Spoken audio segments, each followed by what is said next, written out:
Good afternoon. Good afternoon. How you doing, folks? This is Glenn Glasper, affectionately known as Mr. Dollar Out of a Dime, and this is the Real Life Real Estate Investing Show, where we talk about real life real estate situations, but we bring you real life real estate solutions.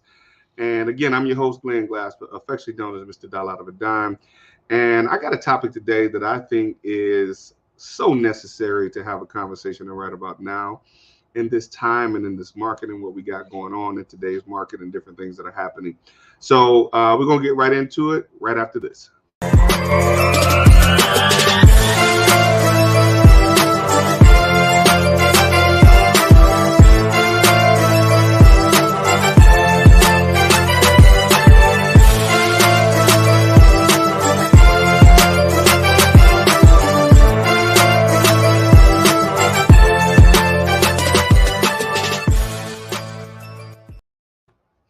All right, welcome back, folks. Listen, I got a topic today that's been actually on my mind.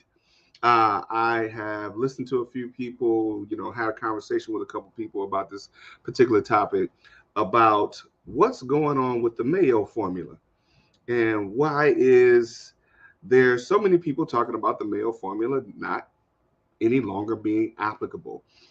Because of the way the market has changed, the way the market has shifted, and how it being such a seller's market, how people are saying that the numbers don't apply anymore, or the MAO formula doesn't apply anymore.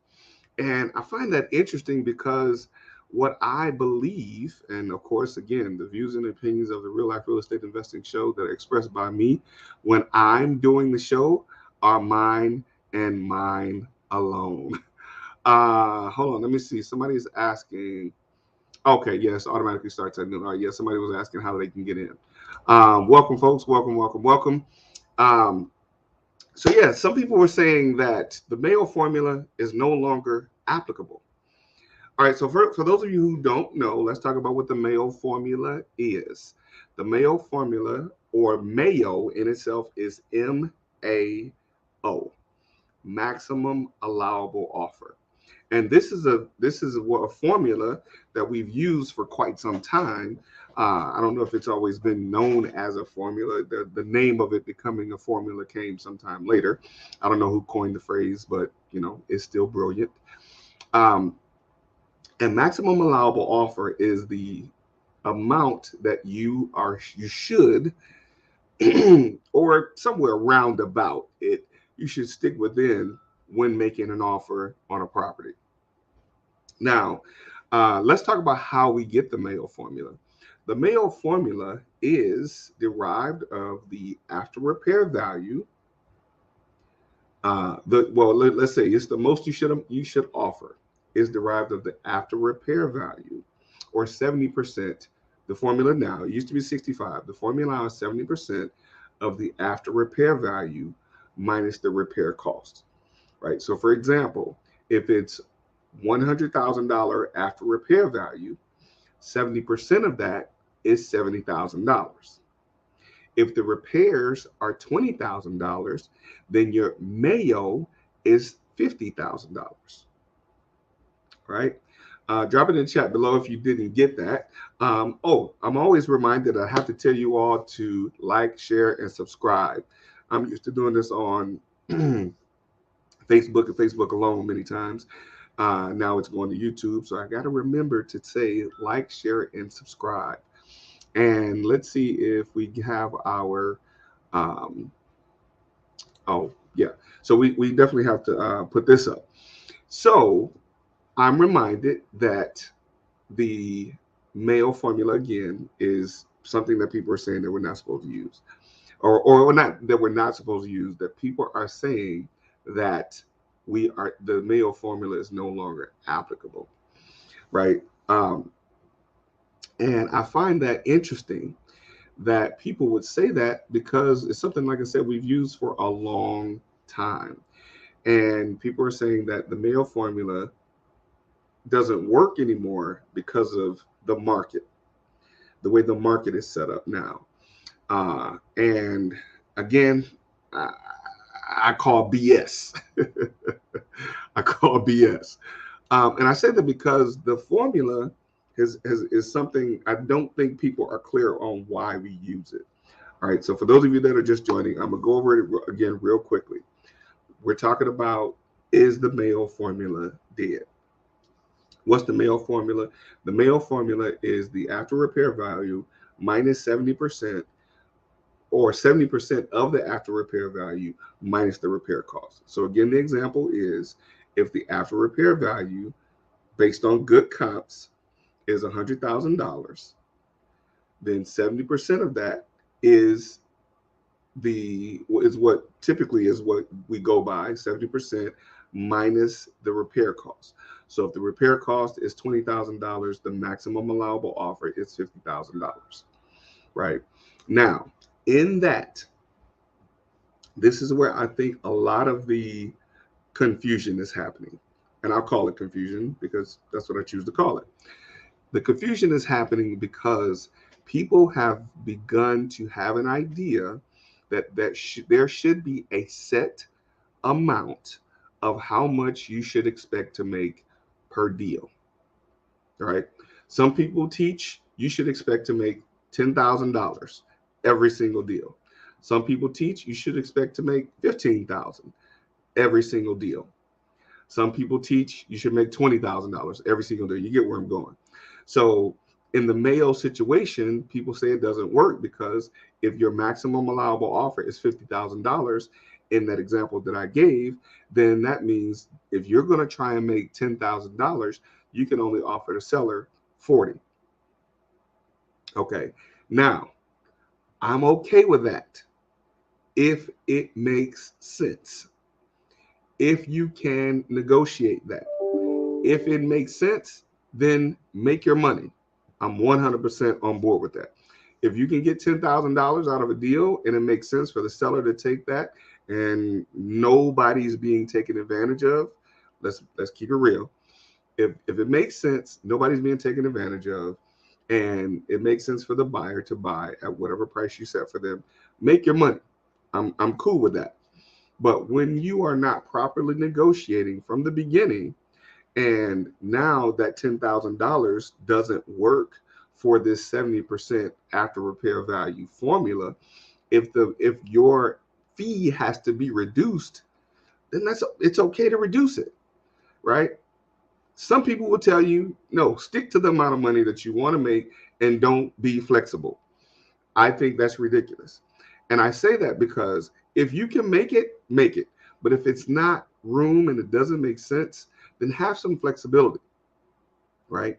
Even if you're negotiating the amount on the front end with the seller, and on the front end, you can get $5,000 with the seller, right? In that maximum allowable situation, and you can negotiate $5,000 fee in there. And then you sell that fee to the owner, to the rehabber, in the market. Okay, we're sellers. We become sellers as wholesalers. In the market will bear the possibility of increasing the price on the buy side when you're the seller, right? The market will bear the possibility of that. It's not set in stone, ladies and gentlemen.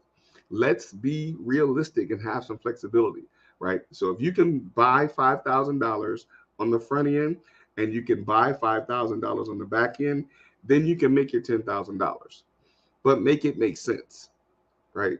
People are teaching that you have to make $10,000 no matter what.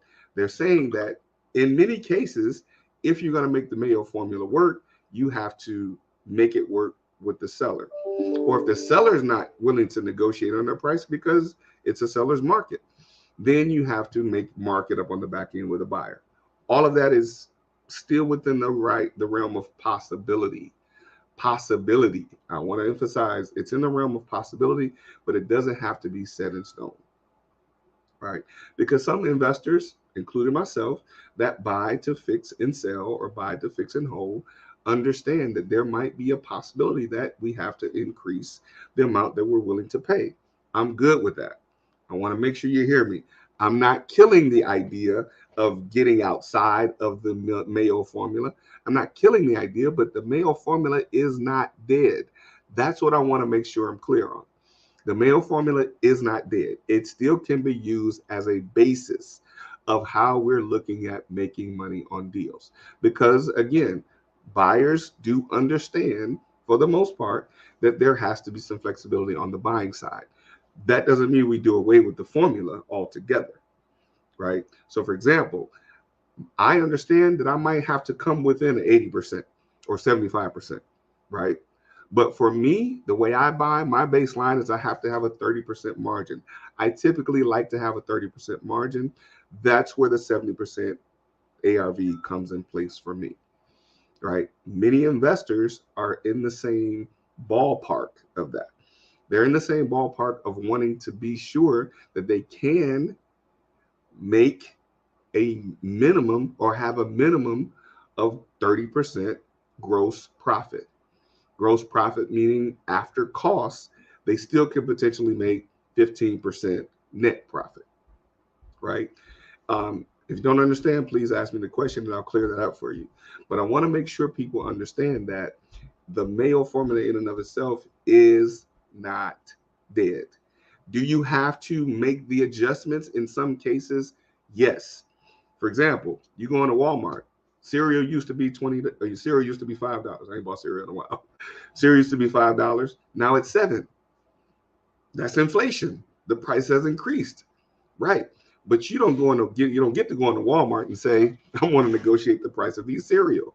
It used to be $5, and now it's $7. I only want to pay $6. That's not how that works, right? But in business, we have flexibility. We have we have the ability to have a meeting of the minds. And in that meeting of the minds, the MAO formula doesn't get just thrown out of the window. We say, okay, I can be flexible as the buyer. You can be flexible as the seller, and we work to make it work together. So we still create win-win-win situations or win-win-win scenarios so that everybody can, as my man John Stafford says, everybody can eat. But we don't get into the mindset of that if it doesn't work my way, then there's no way. And I believe that that's what's being taught when people are talking about the MAO formula no longer works. Now, if it's a flexibility situation and people are not willing to be flexible, then yeah, of course it's not working, right? But if you have it where there is a scenario where people can be flexible, then you can fudge the MAO formula to a degree. But it doesn't mean that it automatically goes away, right? Now, I've had a situation. Now, most of our, I mean, I'm gonna be real. Most of the properties that I bought recently, in most recent times, there was no MAO formula factor in there because most of them I bought on seller financing, right? And I bought at retail. I bought above retail. So there's no MAO formula situation that works in those, but it works out because eventually when I go to refi after the time that I've had, then I still will have a gross profit margin of 70%. Let me give you an example. Just closed on a 3-unit in Detroit week ago, 2 weeks ago. Bought it above retail. So right now, I probably paid $15,000 over retail. But I have it on a 6-year note where it balloons in 6 years. In 6 years, the value will increase because of where it is. The value will increase 30, 40% in 6 years, potentially, for the type of property and where it is. Right now, that's significantly higher than the average annual rate of property increase. So it's significantly higher, but because of where it is, the condition, and the possible improvements, then it can increase significantly. And in that, I will still get my MAO formula. So it has to make sense. Does it make sense for some buyers to buy at 85% of the after repair value? Maybe it does, depending on what they're anticipating the possibility. Now, I'm not talking about speculating value increases for a retail sale. When you're speculating that the value will increase, well, let me change that. Let me make sure you're clear on what I'm saying. When you buy at 85% based on the time that it takes you to fix it and flip it, and that being 6 months, 9 months, you're speculating that you can get a significant price increase in 6 to 9 months. Eh, I don't say I wouldn't sign up for that class. I wouldn't subscribe to that theory. Has it been happening? Absolutely, it's been happening. But I wouldn't hang my hat on the possibility of that continuing to be the norm, right? That happens because that has happened because of the market, what the market has bared. The market has bared 15, 20, 30, 40, $50,000 of people paying over asking price. That's just been what's happening. It's a great thing for many people. I mean, it's a great thing for me because, my value on my properties haven't significantly increased. However, it's not something where you go and look at the comps and say, the comp said that this house is going to be is worth $250,000 today. I'm guessing in 6 months I can get a $50,000 over asking price offer. Eh, maybe, but I wouldn't hang my hat on that, right? I wouldn't expect that to be set in stone. Is it possible? Yes, there's quite a bit of a possibility. Even in the market, even though some things have slowed down a little bit and all the craziness has slowed down a bit, and there's still a possibility of that happening, depending on where it is, what's going on, and what type of improvements have been done, right?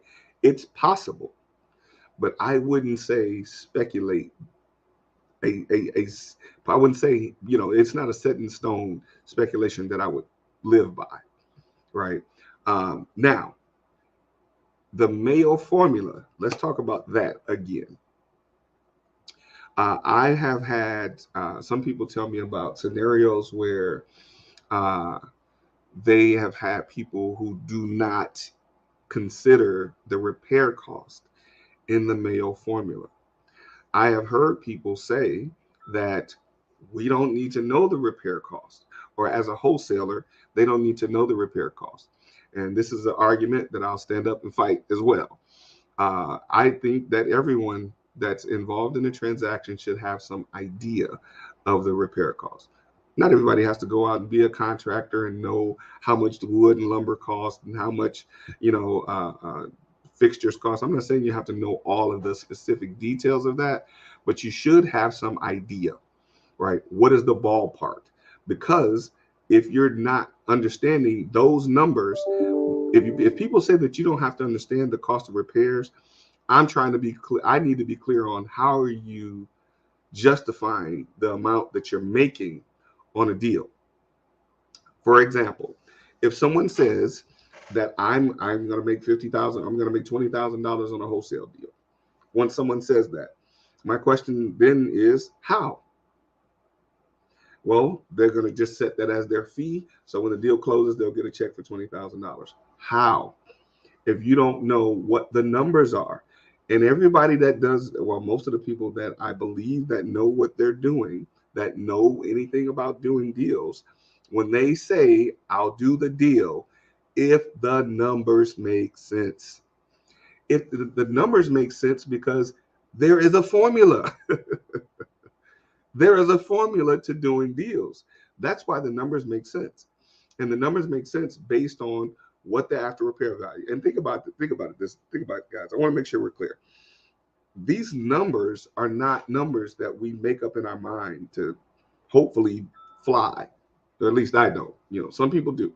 These numbers are numbers that are set by what the industry will allow, right? What is an ARV? An ARV is the after repair value. How do you come to the ARV? The ARV is designated by what comps have sold in the neighborhood, in and around the neighborhood, quarter mile, maybe half a mile. I wouldn't go too much further than that, right? What are the finishes? What is apples for apples? That's where you get your ARV, right?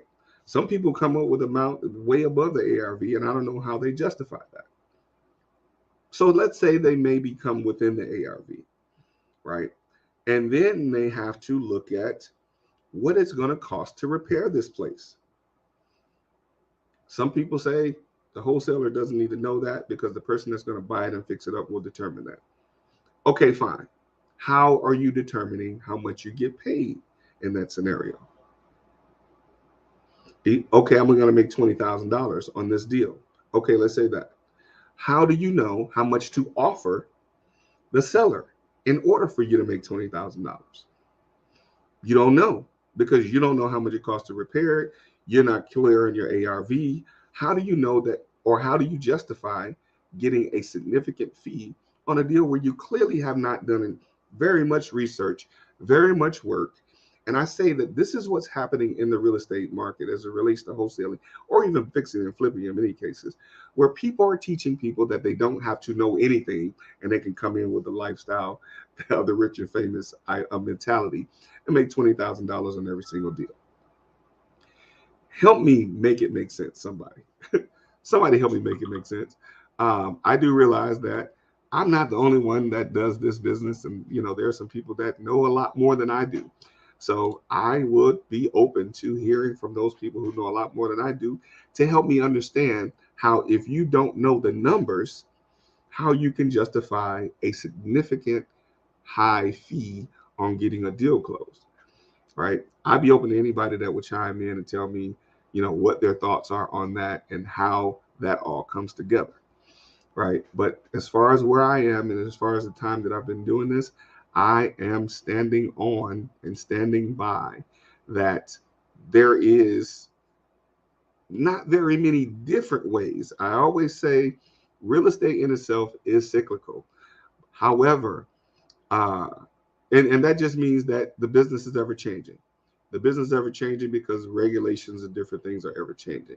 But the fundamentals of real estate, in my opinion, hardly ever change. What do I mean by that? The numbers are the numbers. 1 plus 1 equals 2 most of the time. Sometimes 2 plus 2 doesn't always equal 4. I'm joking, of course, but 1 plus 1 equals 2 most of the time. So the numbers are the numbers, and the numbers don't necessarily change. The numbers, as it relates to how it makes sense to make a deal happen, right? Now, again, where 1 plus 1 doesn't always equal 2 is that there is an anomaly where you can have a situation where you make a $20,000 fee without knowing the numbers. It happens. I'm not saying it doesn't happen, but does it stand a chance to be a long-lasting way of doing business? Right? I say that people that look at that way of doing business, where they don't have to know the numbers and those things don't have to make sense, they're rushing what I consider to be rushing the bubble. They're rushing, and it won't be another market crash like we've had before, like some people have speculated, but they're rushing the way that things will turn around in the real estate market. I mean, we've been riding a wave that has been unbelievable over these last couple of years, right? People have been speculating a bubble bursting for the last 5 years, 6 years, right? But we've had a significant run, and we've done well, many of us, in the real estate investing arena. However, it's not going to last forever, right? So if you made good money doing wholesaling during this time, I say great. However, if you haven't truly educated yourself on the right way to do this thing, and I'm not saying that my way is the only way and my way is the only right way, but I believe that if we don't stick to some type of formula, if we don't stick to the basics, and we don't stick to the fundamentals, there's going to be a lot of people, and it has been, that I've seen come into the business with this something for nothing mentality, and it's going to be a situation where things get tossed in the fire for all of us, right? Look at different states that are now starting to regulate the way we do business. They're regulating the wholesaling business, right? They're bringing about where, one state you have to have a license to wholesale a deal. Why? Why does that make sense? How is a license going to determine whether or not you can wholesale a deal? So we've gotten to a situation where now we're required to have a license to buy a property and sell it to someone else. I'm like, what is that? What is that? Why do we have to have a license to buy a property and sell it to someone else? I don't get it. Can somebody help me understand why that makes sense? Right. But because of the way people have been doing business, these regulations are coming into play.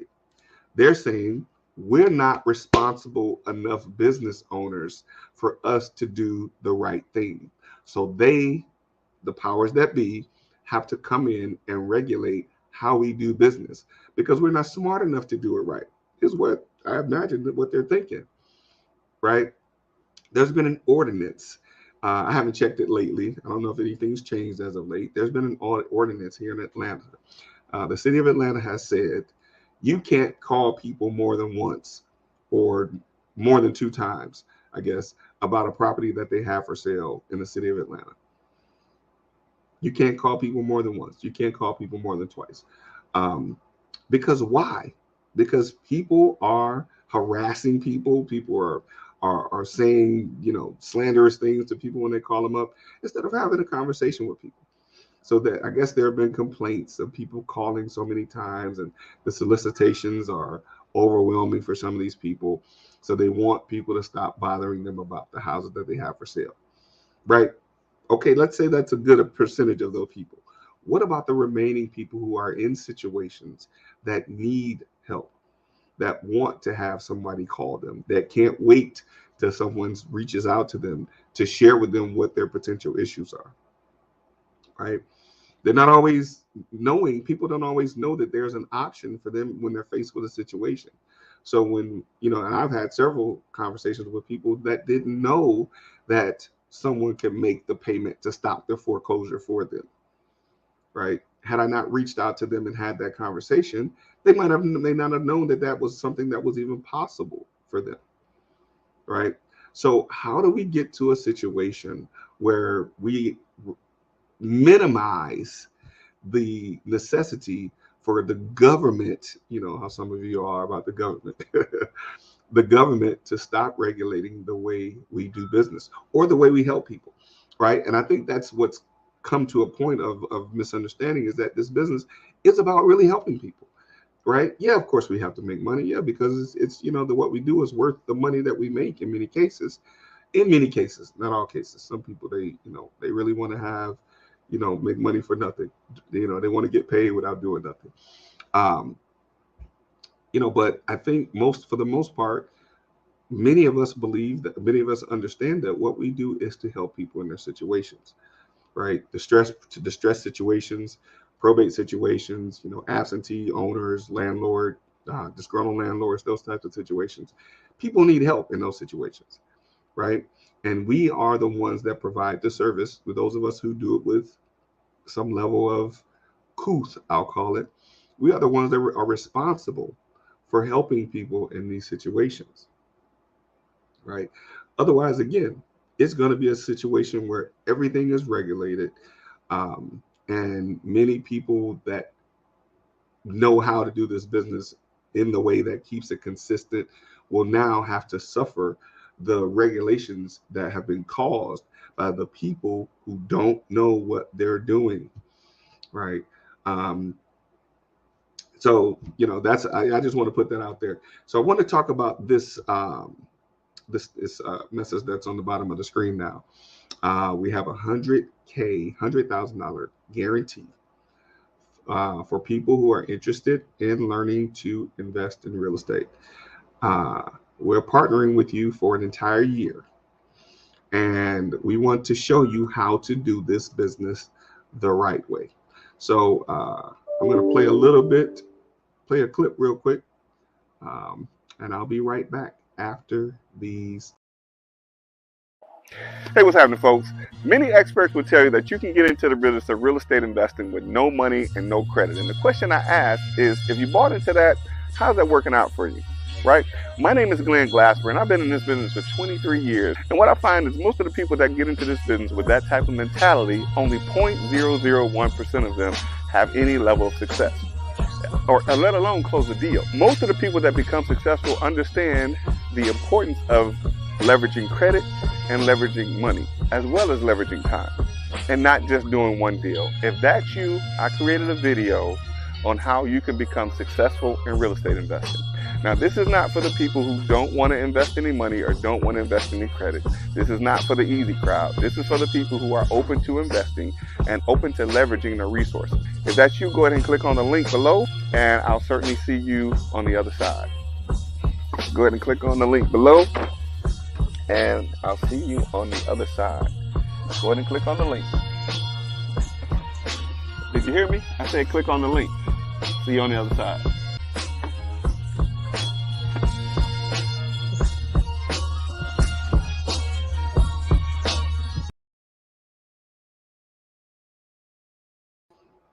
Did you click on the link?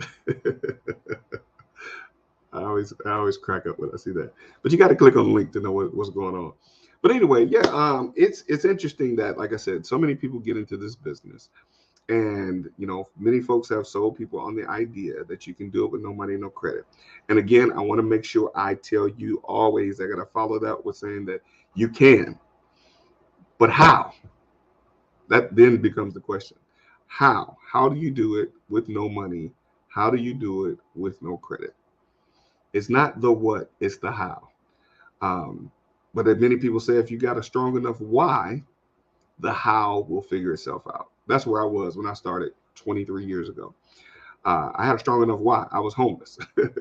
I was homeless, and my why was I needed to get a place to stay, and I didn't have any money, and I didn't have any credit.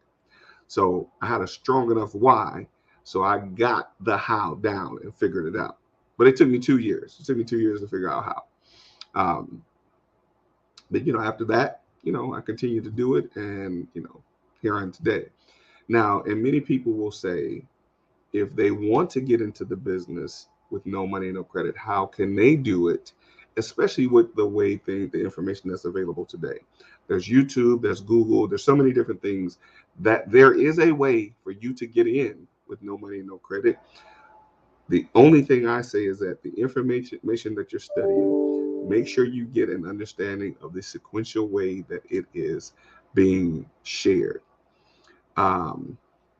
Let's see. Somebody asked a question. We have the solutions. Now, the solutions of a lot of people with problems.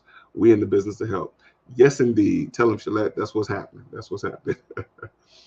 My man Mike says, need to who wrapped your car like that? Need to get my truck wrapped. Shoot me a DM, Mike. I'll be sure to share that information with you. But yeah, it's it's interesting. Like I said, so many people get into the business with the no money, no credit idea. And again, it is quite possible. However, you have to know what you're doing, or you can lose your shirt or lose your reputation, right? There's one of the biggest things. The biggest thing I say is losing your reputation in this business. And that goes a long way with the way things are done nowadays. So back to this MAO formula situation. I want to hear from some of you all that might be tuning in. Drop it in the comments what your thoughts are about the MAO formula. Those that know, and maybe those that don't know. So if you have questions about the MAO formula, go ahead and drop that in the comments. If you are an advocate or non-advocate for the MAO formula, I'd like to hear from you as well. I'd like to hear from you all that say that maybe the MAO formula is not necessary. It's not necessary. And I know it will probably seem that the way that I described a lot of what I've talked about, it would seem as if the MAO formula is not necessary. But I say that because I want to make sure I'm clear. The information, the way I described it, is purely speculative, right? We don't always want to leave our businesses up to chance. And I say, if we look at the MAO formula as being optional, or look at the MAO formula as being dead, and we're no longer specifically looking at the numbers, then we leave things up to chance, right? There is no hard factual data of why we should be doing things the way we do it. That's why it boggles my mind when people say, I don't have to know repair cost, right? I can't for anything that is missing in the way a deal is done as it relates to how the numbers work. If there's any piece of that formula that's missing, I don't know how you're justifying your fee. I don't know how you're justifying your offer to the seller. And I don't know how you're justifying what you're trying to sell to the buyer. If any of those pieces of information are missing, I have Bernardo. Bernardo, I'll stick to that. I don't want to mess up your. I don't want to butcher your last name. Bernardo says, "What is MAO?" It's the stuff you put on your sandwich. No, I'm kidding. MAO is maximum allowable offer. Maximum allowable offer. And I'll go through that again. Maximum allowable offer is calculated by the ARV, or 70% of the ARV, which is the after repair value, which means the actual value of properties that are selling in the neighborhood, not a speculative value, or not a hope. I hope it'll be $50,000 more, but an actual value that's proven that properties have sold for in the neighborhood, right? That's the ARV, that's the after repair value. 70% of that amount, or those amounts, when you come up with a specific figure, right, or a roundabout figure, 70% of that amount minus the cost of repairs, an estimated cost of repairs, is the maximum allowable offer for a for an investment property, the maximum allowable offer that should be made to the seller. Now, I want to clear something up, right? It is the maximum allowable offer. It's maximum allowable. That doesn't mean you can't offer less. So if the maximum allowable is 50, you can still offer 40. You can still offer 30. You can offer 20 if it makes sense. The maximum allowable offer would be the 50. I just want to make sure I'm clear on that. All right, because some people say, oh, Glenn said you have to offer 50. No, it's the maximum allowable offer. You should not, as much as possible, go above the maximum allowable offer. You can to have some flexibility. In this business, everything is negotiable, right? You can. It's not set in stone. So you can go above it, but make it make sense. That's all I'm saying. Make it make sense. It has to be reasonable for all parties involved, for the seller, you, the wholesaler, as well as the investor that's going to take on the responsibility. This is, I think, the other thing that people miss. If you're doing business and you're a service provider, that's what I consider us. We're solutions and service providers. As a wholesaler, you're solutions and service provider. Solutions and service provider. You're providing a solution to the seller. You're providing a service to the buyer. If you don't come with that mentality, I don't know how you're going to last in this business, right?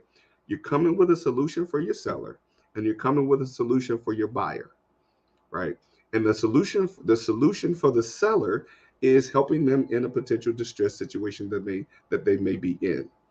A service for your buyer is providing them with a product, a property, a product that would make sense for them to make money on. Some people don't care if the investor makes money, right? But how are you providing a service to the investor if you don't care, or at least have some input or some hope? Well, I can't say hope. If you don't have some if you don't care about their potential outcome, right? Because you're potentially only gonna provide them a service once if you don't care what their outcome is. Some people will say, I don't care if an investor pays 85 or 90% of the after repair value. I don't care. I don't care if their profit margin is only 15%. I don't care if their profit margin is only 5 or 10%, right? And I'm not saying you have to be, you don't have to really buy into it, but at least have some idea of what potentially you are providing to your buyer as a service, because that could be a repeat customer. Okay, that could be a repeat customer. So when you say, okay, I'm going to provide my buyer a product that fits within this MAO formula, or somewhere roundabout or somewhere as close as possible that fits within this MAO formula, when they buy this property, take on the headache or the responsibility of fixing it up, and then turning around and selling it in the retail market, and then they make money, guess what they're going to probably do with that money, guys? Ladies and gentlemen, guess what they're going to probably do with that money? They're going to be looking to buy another property to do this process over again. And if you provide a good service or a good product to them, guess who is highly likely to be the person that gets to sell them another property? If you have a little bit of care about what their outcome is. Shalette says, that's crazy. If you don't care, you will never last. And I 110% agree. Right. And these are not the things, I'll be honest, I don't see that these being the things that many people pay attention to. Right. Many people get into this business with the idea that it only matters if they get a check. Okay. That's okay. I mean, if that works for you, that's okay. Right. But I can't see, in my opinion, having the person having integrity if they're not looking to do the best that they can. It doesn't always work out. I get it. But if you're not looking at least to do the best that you can to provide a win-win-win solution or situation for all parties involved, I can't see you lasting in the business of real estate investing. The business is built on relationship and customers, buyer coming back. Absolutely. Absolutely. I agree 110%. Right? And I think that's what gets missed in the way our business should be done. I also want to give an example of a person that I worked with some time ago that actually came back as a repeat client. And I'll let her share her story. I'll be right back. How you doing, folks? This is Glenn Glassman with Real Life Real Estate Investing, and I'm here with my partner, Latanya Saunderson. Can I say of the Weave Shop? Sure. Okay. And we actually just closed on our first of many deals together. Well, no. Let me correct you. It's not our first. You're absolutely right. It's actually our second. Right. It's our second deal. It just was a little time in between. Yes. But we're back.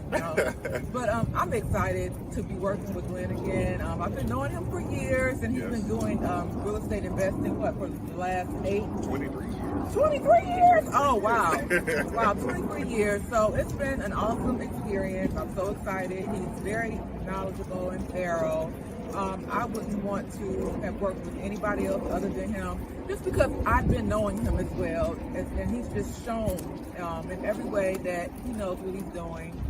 He's very, very, very hands-on and detailed, and that just really means a lot to me. You know, I could invest my money in different ways, but I definitely chose to trust in Glenn and real estate investing. And so I'm just excited for 2022 and what's to come. Of course, this is the second one of many to come. Definitely. So she was supposed to say real life real estate investing, but that's okay. So Latanya and I, we worked together years ago, and she was actually getting started in wholesaling, and we closed our deal. We closed the first deal that she did, and she made pretty good money on that.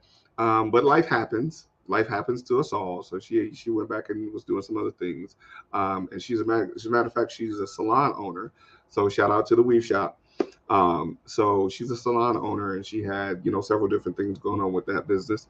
So she got out of the business of real estate for some time. And when she decided that it was time for her to get back in again, she came back so we can work together. That is an example, and that's how I look at an example of having a repeat relationship, a repeat partner, right? She's going to continuously be a repeat partner because of how I cared that she made money the first time and this time as well, right? And I think that's the thing often that gets missed is looking at the reputation of relationships. Now, she's been knowing that I've been doing this for some time, but she looked at the time that we worked together before, I guess. She said 8 years, but I've been around for a little bit longer than that. And I think that if you do business the right way and you help people the best way you can, then that's where your longevity comes in. Will there be issues? Of course. Will there be mistakes made? Of course, right? I'm not saying that I'm perfect. I'm not saying that the business is perfect, but I'm just saying that if you do the best you can to serve people in the best way you possibly can and not just be out for self, then that's where your longevity comes in. That's where your um, your ability to be able to continuously generate income. Like some people get in the business and they go for self and they make their $20,000, $30,000, $40,000 or whatever it is they do on a couple of deals. You know, they get a bad reputation and they start piggybacking on other people's deals and start, you know, daisy chaining on other people's deals. And I'll explain that for those of you that are not familiar with that. They start doing all sorts of things just to make a buck, right? Um, but then they don't last. So when the market shifts, then they're back to doing whatever it was that they were doing before. No longevity, no, you know, no relationships, because they burned bridges because of how they were doing business. I say if you stick to the fundamentals, at the very least, stick to the fundamentals, continue to do business the way it should be done. Again, I'm not claiming to be perfect. I've made some mistakes. Uh, I messed up some deals, you know, but I've been in this business long enough to know that there are things that can be done uh, with integrity to get things right. Right. When I got started a long time ago, there was no Facebook, there was no YouTube, there was no, I didn't have a mentor until I eventually got to the point of letting somebody help me. I'll say that because although I could let somebody help me, I didn't want to because thought I had it all figured out. And in me thinking that I had it all figured out was where I made several mistakes to the tune of hundreds of thousands of dollars. Right. Uh, where in many of those cases, I didn't care about a MAO formula because I said it didn't apply to me. Right. And that's why it's part of the reasons why I'm such a stickler and such an advocate to putting the round pegs in the round holes or putting the square pegs in the square holes and trying to do the best that I can to make things fit where they're supposed to. Because if we continuously tell people you don't need money or credit to get in this business, again, it works, it works, it works. But if we don't tell them how or why it can work, I think that's the part that gets missed. Many people say, okay, these people were successful with no money and no credit, right? But the story doesn't always get told. The full idea doesn't always get told of what it takes to do deals that way, right? There has to be somebody's money, and in many cases, somebody's credit. Those things have to happen, like, or unless you know how to negotiate with a seller to give you a property, and I'm using air quotes, for free, right? And I've had situations where I've had sellers sign over properties and give them to me for free. Didn't require any money, didn't require any credit, but it did require the knowledge of how to make that type of transaction happen, right? And in those cases, you got to know somebody that can show you how, right? Or at least pay attention to how it can be done. Um, Shalette says the how is the main ingredient. It's the main ingredient. I agree. Again, Shalette, you on the road today. I agree that it's the main ingredient because if you don't know how, why you want to do it don't matter. Why you want to do it don't matter. If you start with the why, the how can work itself out, right? Because if you have a big enough why, you're going to do what you have to do to get to the point of knowing how, right? And that's if it means studying for 2 years like I did, or eventually getting a mentor to help you like I eventually did, right? That's the how. The how can get you to the what, which is making significant income in real estate, right? But these things go hand in hand. And again, I agree. How can is the main ingredient. right? You know, when you're talking about doing business with nothing, when you start with, there nothing is relative. I'll say nothing in terms of what the investment should or could be. When you start with that idea and not know how, you're setting yourself up for failure. So I want to open up for questions. I haven't gotten any questions. No one has asked any questions about anything or the things that I'm talking about. I answered the question from Bernardo earlier about what is MAO. Again, if you're watching, live now or you're watching this later, drop it in the comments. I want to hear from you all about your thoughts on the MAO formula and if it's dead or if it's still alive and why it's important or why it's not important. I'm curious to know your thoughts. All right, put it in the comments and tell me what you think about, how this topic of the MAO formula is no longer a necessity. Um, oh, the one thing I think I missed this. One of the big reasons. Oh my goodness, I missed this. I should have mentioned this a long time ago. One of the big reasons why a lot of people say the MAO formula is dead or no longer works is because of a lot of the what people are calling iBuyers, your Open Door, your Zillow, your different buyers that have come in, hedge funds that have come in and just bought up tons and tons of properties at whatever price, right? That's why a lot of people have gotten away from the idea of using the MAO formula because it doesn't matter to a hedge fund investor, right? Many of them, they have to move money. Even if the profit margins are very slim, they have to move money in order to continue to get money from their investors. They have to give them some type of return, right? But what happened? If you're paying attention, a lot of the iBuyers have stopped buying because they had then become to have situations where the returns on their investors' money was beginning to be negative, right? You got to pay attention to these things. However, lots of wholesalers were winning because they were like, listen, I'm gonna mark this thing up $30,000. The hedge funds are not gonna care. They're gonna give me my $30,000 and they're gonna be happy with it and they're gonna keep on going. That's not a long-term strategy, right? Now the hedge funds are backing out. Now you're back to the mom and pop shop investors who their profit margins have to be a certain amount for it to make sense for them to continue to do the business. All right. I want to make sure you all don't miss that. No, we're going to make sure we have to cut that part and put it back at the beginning. The hedge funds are backing out. A lot of them are. A lot of the iBuyers are backing out the way they were doing business and just buying at random. So now you got to go back to, Jimmy John investor or Luke and Laura investor. I'm making these names up, of course.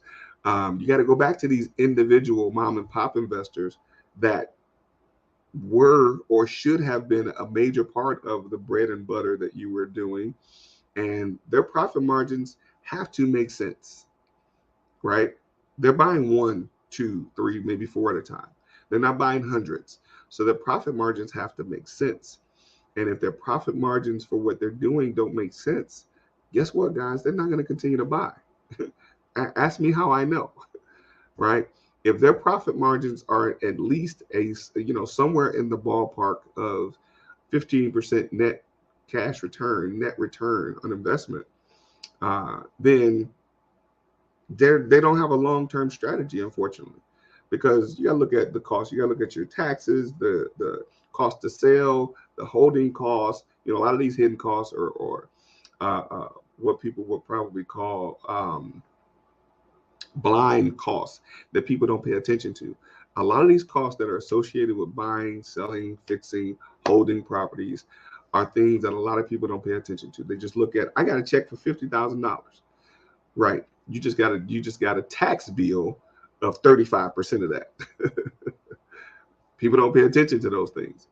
Right. People see the checks online and they see the, people going to closing. You can go to closing and get $500.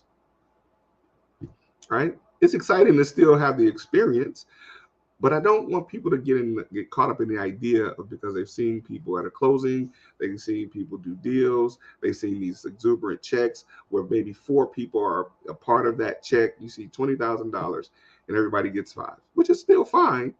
But don't get caught up in the idea of that is the only way that things happen, right? And that's the way that people buy into this business, and they want to come in and they want to get something for nothing because they figure it's easy. A lot of people are bought into the idea of this being easy. It's still a business, right? It's still a business, and anything I know about business, it's not easy. It can be. It can be. You can get to the point of having things put together systematically, and it can be easy. But does it start out easy? No way.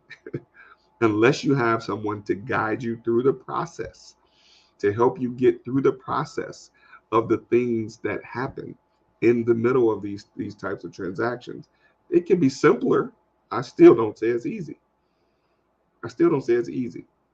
Not in real life real estate investing, not in real life real estate investing, right? There are things that are simple, but I don't think any of it's easy. Once you can appreciate what comes with this business, you will get to appreciate what it took to get to where a lot of people have gotten to. You don't get 20 plus years in doing this the easy way, right? The no money down, the no nothing involved mentality, right? That can happen. That can be a significant play, but I don't think it's a long-term play, right? And I say that having done that for 16 years. No money, no credit, did that for the first 16 years of my career. However, it was because of, again, I'll say ignorance that allowed me to get to the point of being able to do that, because I didn't know what I didn't know until I had somebody tell me, hey, listen, you don't know. Right? And when I come to understand what I didn't know about what I didn't know, I started appreciating this being a business all the more. And that's the thing that I want to be able to share with you, those folks that will get involved in this business and need to understand that it is a business and it's not something to be played with, right? And it's been around for as long as anybody knows, right? There's been land. There's been, at least when, God said, turn on the lights, he turned on the lights, and he said, make it good and make the land. And he did all that. That's where real estate started, right? It's been around longer than crypto. It's been around longer than Turo. It's been around longer than these other different things, all these other options. It's been around a lot longer than a lot of these things, right? And I'm not saying those things are fleeting, because there are great ways to generate income, but real estate has been tried and true. And it will continue to be that way, because no matter how much money you make in crypto, you still got to have some place to stay. Right? Everybody's going to always have to have some place to stay. All right. So with that, I didn't get any questions. I didn't get anyone to, let's see if we got anything over here. No one asked any questions. I don't see any questions that have come through. Oh, we have Mr. Winston says, if you buy an investment property at market, how would you secure financing? If you buy property at market, I imagine at market meaning retail. How would you secure financing? It depends on what you're ultimately looking to do. If you're looking to, for something like that, if it's at market, you can get a bank loan, but you're going to have to put a significant amount down. Or you could go with a private lender where they could potentially finance the whole deal, but most people want you to have some type of skin in the game. But there are several options to get financing, even at retail, right? Most of the properties I look at doing retail, I negotiate seller financing. So the seller becomes the bank. And that's also what I'm going to be teaching as well, is teaching how you to buy properties and you become the bank, right? I'm going to be helping people that want to make money in real estate without the headaches of becoming a landlord, right? So that's something that I'll be teaching as well. But yeah, Mr. Winston, there's several different ways to secure financing on properties, even at retail, even at market price. And if you want to send me a direct message, I'll certainly share with you some of those ways that I could, potentially help you. And in those instances, I'm going to be real. It may require you having some decent credit, right? However, I mean, if you know of a private lender, I could potentially connect you with some that may not even look at your credit. So, and you may not have to have any money down. But I wouldn't suggest having that as the only idea. If you come in with the expectation you're going to need money, you're going to need credit, and you don't have to have money or credit, you're doing great, right? And that was where I was when I did my first property. I thought I had to have a ton of money. Well, a ton of money at the time for me was $2,000. I thought I had to have a ton of money to put down. It turns out when I went to closing, I only needed $84, right? But I prepared for the possibility of having to have that in place. And there's several different options that you can tap into that can help you prepare for the possibility. If you don't need 20% down, you're still winning, right? But if you prepare for it, the possibility, and you don't need it, then that's winning as well, right? And if there's any other questions, I'm actually up on my time, and I would like to answer any other questions if anyone else has them before I go. Go ahead and drop them in the chat. You're welcome, Mr. Winston. Go ahead and drop them in the chat. I'll hang out for another few minutes. And I'm also told that I need to remind people of the, it's so hard for me to remind people of that. They say you got to remember, tell people that don't make a donation for the show. Cash out Real Life Real Estate. That's my producing team. Tell me I got to remember to do that. So again, if you're watching this on Facebook, you can share it here. If you're watching on YouTube, like, share, and subscribe to the channel. If you see this on Instagram, offer a follow. You can go and follow us. For those of you that are watching, go and follow me at Real Life Real Estate Investing, at Real Life Real Estate Investing on Instagram, and at Mr. Dollar Out of a Dime on Instagram as well. All right. And if there's no other questions, I will say thank you all for tuning in. And this has been the Real Life Real Estate Investing Show, where we talk about real life real estate situations, where we bring you real life real estate solutions. And I certainly thank you all for tuning in, and I look forward to seeing you all next week.